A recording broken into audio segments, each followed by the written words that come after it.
আজ বানিয়েছিলাম ঘরোয়াভাবে একদম সামান্য উপকরণ দিয়ে তৈরি চাউমিন। খুব সহজ বানানো আর খেতেও কিন্তু খুব টেস্টি হয়। তো ভিডিওটা পুরো দেখার অনুরোধ রইল। এর জন্য চাউমিন প্রথমে জলের মধ্যে অল্প তেল দিয়ে সেদ্ধ করে নেব, ওই 4 থেকে 5 মিনিটের জন্য হাই ফ্লেমে। খুব বেশিক্ষণ কিন্তু সময় লাগে না, তবে অবশ্যই এক একটা চাউমিন সেদ্ধ করার সময়সীমা একটু ভিন্ন। যাই হোক, চাউমিন জল ঝরিয়ে সেদ্ধ করেও নিয়েছি, আর তারপর ঠান্ডা জলও দিয়ে দিয়েছিলাম যাতে চাউমিন লেগে না যায়। একটু ঝরঝরে হলে খেতে ভালো লাগে।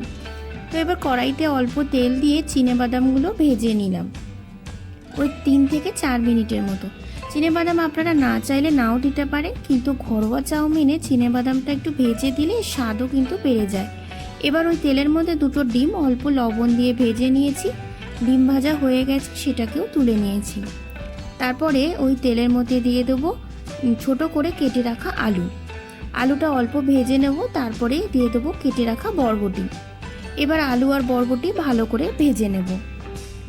অল্প হলুদও দিয়েছি, হাফ চামচের মতো। এটা আপনারা স্কিপও করতে পারেন।